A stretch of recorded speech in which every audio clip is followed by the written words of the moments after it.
I thought this picture that I drew a few weeks back was fitting considering the content of this episode, brothers and sisters. If you like this and more like it, remember to follow me on all the social networks. The Walking Dead, Season 4, Episode 8, Too Far Gone. Well, hello, my brothers and sisters of the Dead Nation. I, as always, am Jim, here to bring you another review. This one will be for the mid-season finale, Episode 8, Season 4 of The Walking Dead. And boy, I tell you, it was certainly a good one. It was a sorrowful one. It was a one that was it just induced a lot of emotions. Let's put it that way. So, the last couple of episodes actually were the build-up of us seeing the governor, and at first it was kind of can he come back? That was really what this season has really been about. Can you go to that place, that dark place, and do those hurtful, evil things in the name of what you think is right at the time, or because you feel you have to? And can you come back? Can you come back from that dark place? And really, I think some people can, and I think as tonight's episode proved very well, is that some people can't. So the last couple episodes, again, were just kind of the buildup of the governor, showing what he had been doing, and certainly just kind of reinventing, having this new life, having this new woman, Lily, that he cared about, and her daughter, who he treated as his own, as almost his surrogate daughter, this girl, Megan. And really kind of the buildup and the end of it being him, of course, being at the prison and seeing Rick and Carl inside of the prison, inside the fence, and then going and looking over to his left and seeing Hershel and Michonne. They were, outside the prison burning some bodies from the infection that they had just dealt with back from episode 5. So that's how things left off. He had raised his gun. I don't know if anybody else felt like he was actually going to kill anybody at that point. I felt like he wasn't going to. It was just done for dramatic purpose. But that's how the episode left off. This episode picks up in slightly a different spot. It's the governor, and it's showing how he is such a silver-tongued devil. He's somebody that is really able to kind of incite and really start a war just based on his words, okay? Because mind you, he's only been with this camp for, maybe it's a couple weeks, maybe it's a couple months, who knows, okay? But he has effectively went, and in the last episode, went and killed and took out all the dead weight, as the episode was called. And then in this episode, he is now having everybody stand around him, right? Man, woman, and child. And he's having everybody stand around him, and he's telling everybody that he knows of this place, this prison, and that there's people there, and most of them are bad. Not all of them are. Some of them are still okay. But that he captured a couple of their people, and they're like, whoa, whoa, whoa, I mean, you captured a couple of their people. And he's like, no, it's okay. It's okay. I got him, and we're going to use him as bargaining chips. So we know that he took Michonne, and that he took Hershel. And we're thinking, son of a bitch, and he gives this speech that I tell you, I'm sitting there, I'm laying on the couch, I've got my 22-month-old is falling asleep on my chest. I'm sitting there laid back like this. I'm watching it, and I'm going, God, I'm putting myself in his position, in this position of somebody who's a survivor in the apocalypse and these extreme things you have to do to survive and to keep alive. And I'm thinking, I believe this son of a bitch. I believe him, hook, line, and sinker, what he's saying, because he's saying, we're going to go and take this prison back. We need this prison. We have to have this prison. And we're going to be able to do it we're going to show force, but we're hopefully not going to have to use it. Hopefully we're not going to have to kill anybody. Nobody needs to die. We just want to take their prison from them. We want to take their home from them, because I'm telling you that they're bad people. And you have to believe me. Why? Because I'm believable. Because I'm David Morrissey. I'm the governor. I have one eye. And these are the people that mutilated me. These are the people that killed my daughter. They burnt, and he puts all this stuff on them to try to put ideas in their head. But the sheep just follow. They just follow. And it's so much akin to how we are in everyday society in our lives. Because the TV tells us that we should believe this, we should believe it. Because the commercials tell us that gluten's bad. Gluten must be bad, right? All these different things that people just, they are sheep. They're easily led, and they just easily follow. And you see it front and center in this episode. So he gets everybody riled up and ready to go. And then we go and we get, he walks into this one of the RVs that he has, where he has Michonne and Hershel tied up. And there's a very nice exchange, I thought, between Hershel and the governor. Michonne starts trying to butt in and talk about how she's going to kill him and everything else. And Hershel just tells her, shut up, just be quiet. You're not going to do any good with your threats right now, okay? So he tries to reason with the governor. he tries to reason with Philip or Brian or whatever moniker he's going by these days. And he says, listen, he says, we can all live together. We've all lost enough. This is the end of the world. You dumb motherfucker. Can you just please let go of your bullshit and your grudges and your nonsense? Because we're all still living, breathing people. Can we please just live together? We can do it, you know? And the governor just doesn't want to hear anything about it. It's a very, very prophetic speech and prophetic, like a prophet, not pathetic. Somebody mistook what I said the other day when I said that word.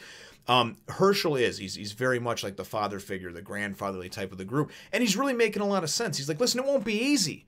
But the alternative is killing each other.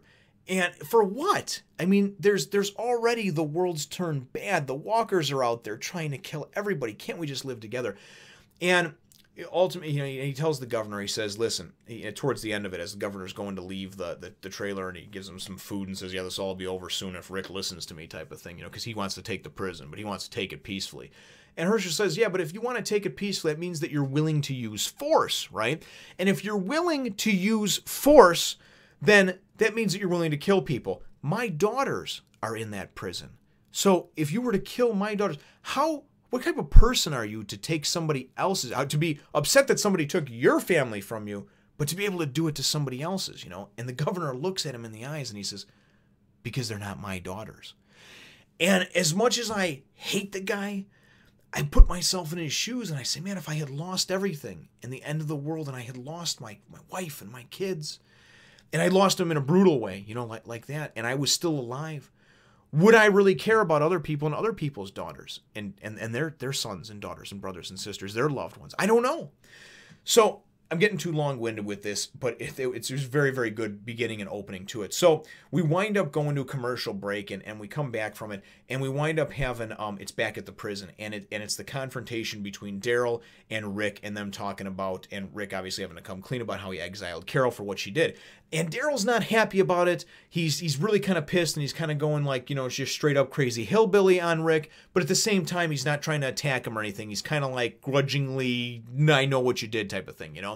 And Rick's explaining what happened and everything else. And he's like, you know, I couldn't let her come back, Tyrese, this and that. And then Daryl's like, oh, I could take care of him, you know? And, you know, it's really kind of the, you know, the big swinging dick type of thing. But really what it is him having the conversation with him. So then they goes and he's like, what do you think Tyrese would say? And Daryl's like, I don't know, let's go find out.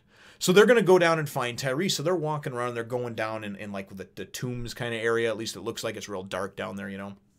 And they go and they call it to Tyrese, and Tyrese's like, Rick, Daryl, is that you? Come on over here.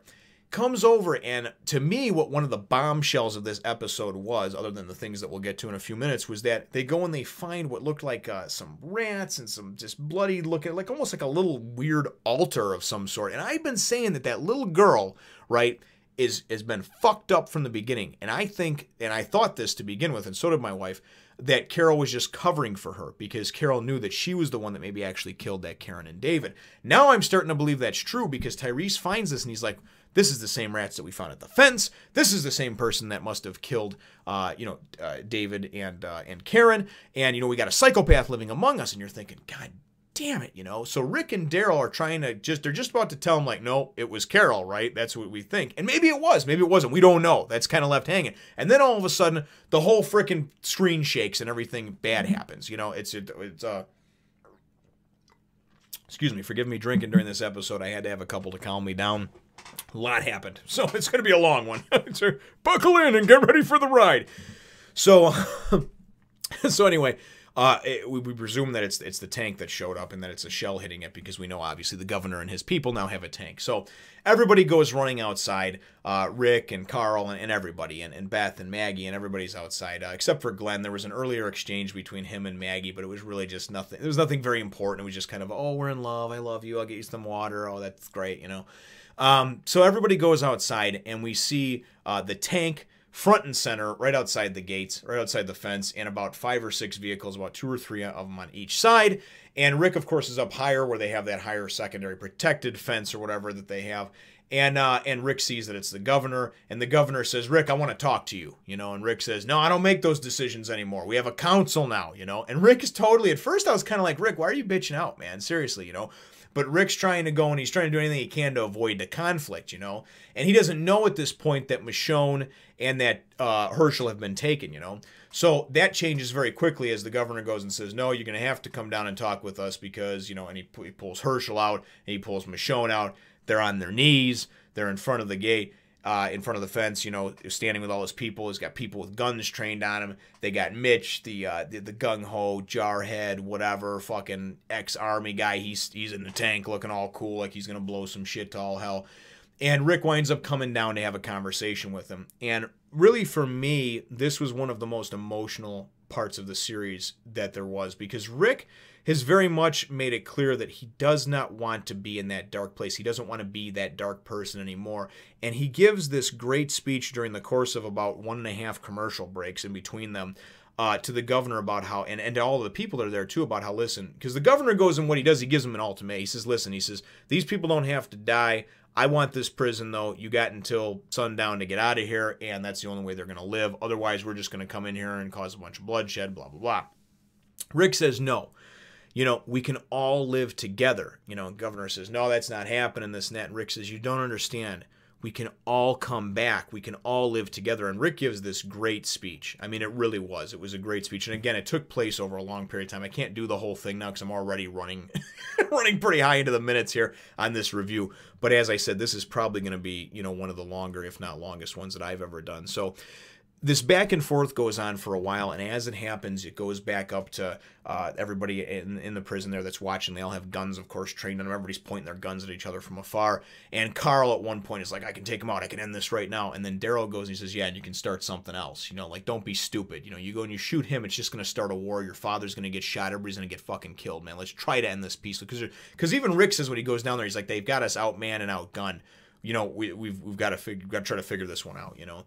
And you see Maggie and Beth down there, and everybody's got guns. Everybody's ready to go. Daryl starts talking to everybody, telling Tyrese, telling Bob, telling Sasha, telling everybody that's there about this bus that they've got packed with supplies in case anything ever happened. The prison ever got overrun by people, walkers, whatever. That's where they're going to meet, blah, blah, blah, blah, blah, right? So we get all that stuff going on, and this whole buildup happens, you know.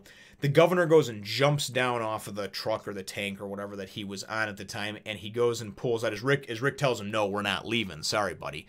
He goes and he pulls out Michonne's sword, and I'm thinking, oh my God, man, because I haven't read that far in the comics, but I've heard people talk about it, and I guess in the comics, Tyrese is the one that gets beheaded or whatever, but I didn't feel like that was going to happen anyway, obviously, because he wasn't even one of them that got taken captive, but I was thinking the whole week I was calling this, and I'm so upset that I was actually right.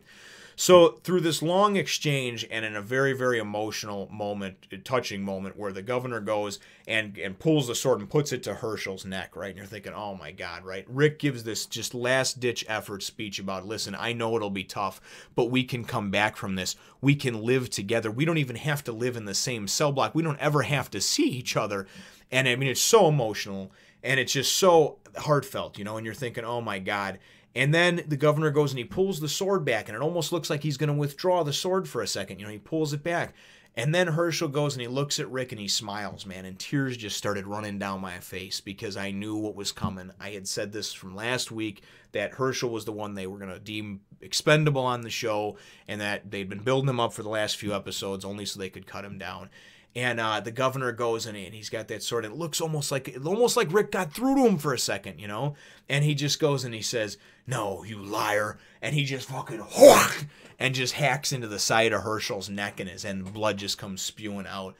Everybody goes nuts. The whole fucking prison erupts in chaos. Rick goes and pulls out his peacemaker there and just starts shooting. He wings the governor. He nails another guy. He's backing off while he's shooting. There's automatic gunfire going on everywhere. The tank starts going ballistic, firing fucking rounds into the side of the building and everything else. And I mean, just complete all-out chaotic war. Rick winds up retreating as he's out of bullets and going to reload behind like a parked RV or something that they had out there in the yard. You know, he's still behind the fence, of course. Michonne is still tied, hands tied. She goes and dives to the ground and starts fucking rolling to get out of the way of gunfire.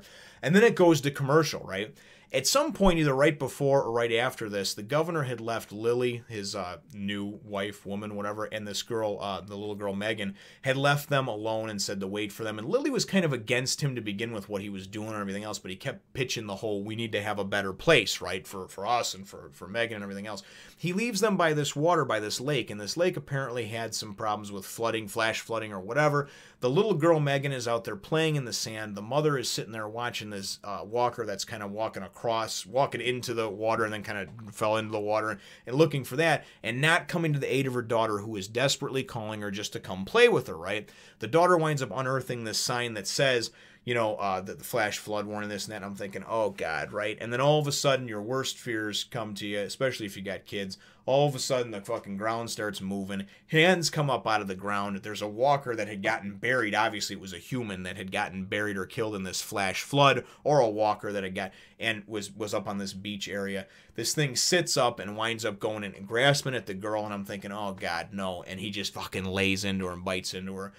You don't see anything else after that, and like I said, it winds up going to commercial. And this is all right around the same time that all hell breaks loose with the governor.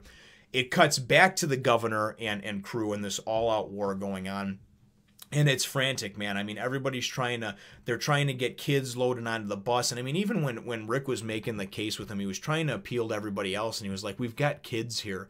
He's like, and you guys all have to know that anybody comes walking through that gate, you drop your weapons and come through that gate, you're one of us, you know. And then the fucking jarhead or whatever, you know, Mitch goes and he's just like, no, we want what you have, asshole. And it's all about whose dick is bigger type of thing at that point. And the thing that really got me was how the governor, with one speech and a couple of bullshit things he did, because you can polish a turd, but at the end of the day, it's still a turd, right? And this motherfucker went and got everybody all ready for war. And then even when war broke out, got them all start shooting each other and everything else. And so much chaos erupted and happened. You know, who was going to live, who was going to die. The governor, after this whole thing ensues, goes over and takes it and winds up hacking off the rest of Hershel's head, you know. Michonne goes and is able to, it looks like she's able to trip somebody and get free. You were hoping at first that she would be able to save Hershel. That couldn't happen there. That didn't happen. The tank goes rolling through the front gates. They starts firing the rounds into the fucking building. Maggie's going in trying to save, you know, she winds up, she's on the bus with Beth and all them. She gets all them there. And then she wants to go save Glenn. We wind up seeing that little crazy girl and a couple other kids with the baby they were supposed to be watching. They're talking about how the little crazy girl that I think is the one who was behind all the rats and everything now, she's talking about getting guns and shooting and fighting and everything else, and they're leaving the baby. So much chaos and crap ensues. I mean, it is completely nuts. The governor, as everybody's rolling up in the tanks and they get past it, is rolling up. All of a sudden, Rick comes out of nowhere like fucking Superman and just, bop, just nails the governor, right? And they start going at it back and forth. And the governor eventually starts getting the upper hand on Rick and everything else. And then it kind of cuts back to the prison and everything that's going on. And people are marching forward, but they're getting gunned down. Walkers are starting to be attracted because of the noise. And they come there. Daryl goes and rolls a grenade in, and a bunch of guys blows up a bunch of people. Tyrese is holding his own. Sasha is.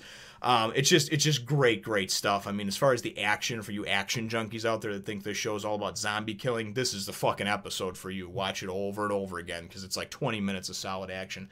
And anyway, what winds up, you know, happening is then it goes and it cuts back to Rick being just pummeled by the governor. And it looks like the governor is just beating him to death. And I'm like, oh my God, you know.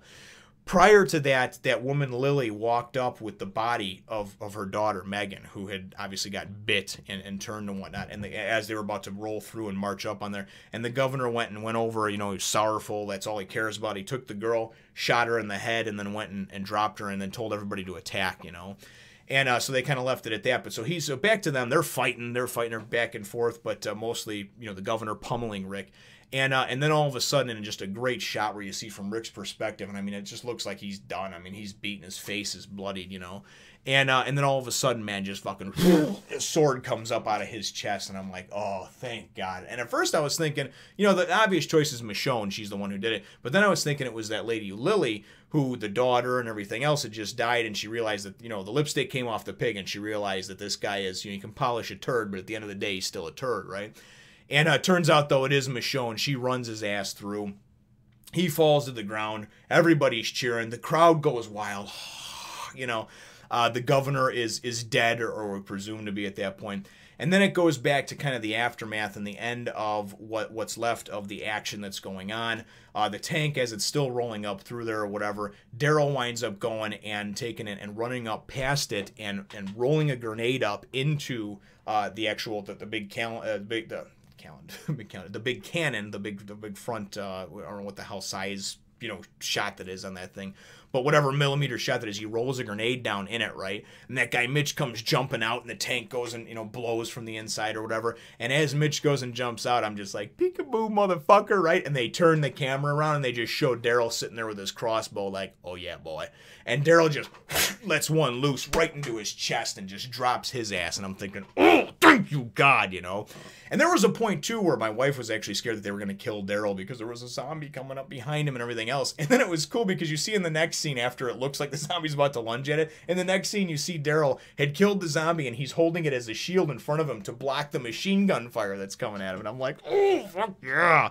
They're not going to kill him anyway, at least not for a while. They're not going to kill Rick. They're not going to kill Carl.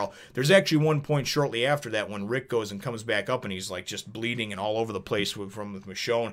Now, mind you, the bus has already taken off, okay? The bus at some point during this chaos took off, all right? Maggie was on it, I think. Glenn was on it, or maybe Maggie went back looking for Beth because Beth was looking for the baby. That's what it was.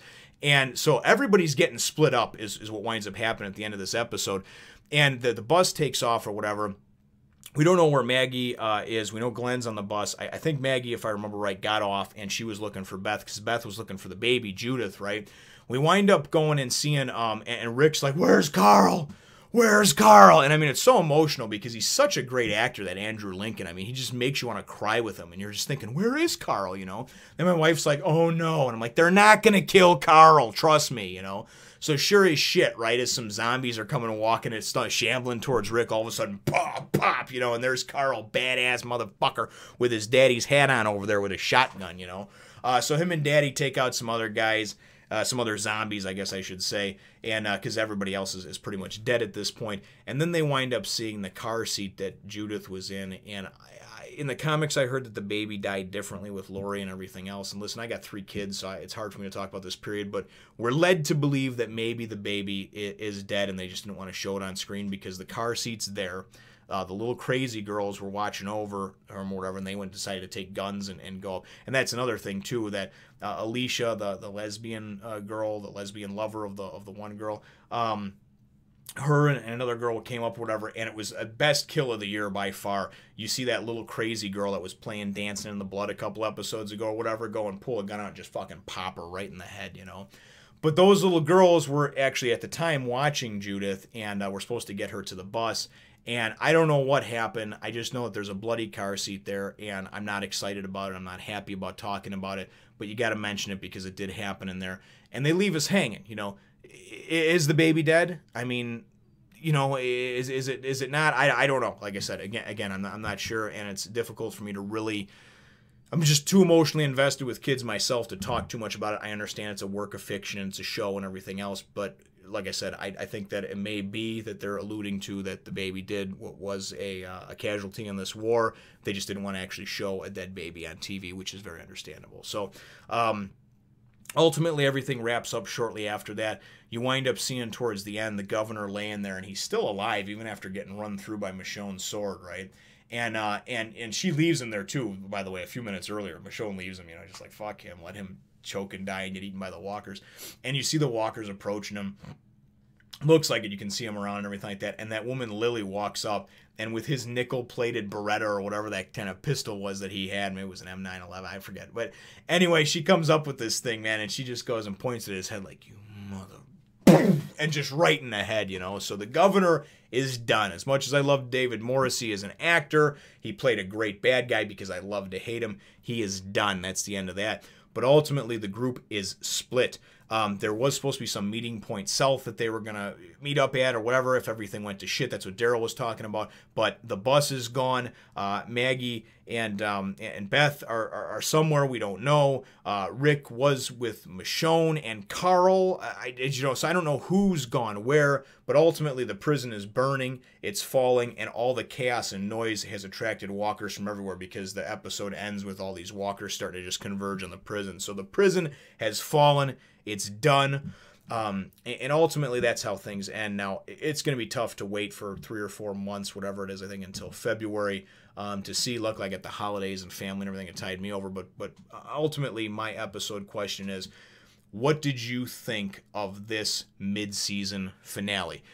This would be the 4th one, technically. Technically only the 3rd one, though, I guess, because the first season was so short, only 6 episodes, didn't really have a mid-season finale. But what did you really, what did you think about this, how everything was done? It was terrible to think that, I mean, I love Hershel and for some of the things that he said, and he was just such a driving force in the group. And like right before he got hacked into, when he smiled and looked at Rick, I knew he was done, because that was him making peace with it and him looking at Rick, who he'd helped through many things, and him saying, you know what, Rick, it's all right, man. It's all right. You did everything you could, you know, so... But anyway, leave your answer to that question. You know, what did you think of this episode, this mid-season finale, brothers and sisters, in the comments down below. Feel free to hit the thumbs up, the like button if you should think that I deserve it, and subscribe if you haven't done so already. We'll look forward to catching you in the next one, Nation. Well, we'll certainly miss you this Christmas, Hershel. Rest in peace, brother.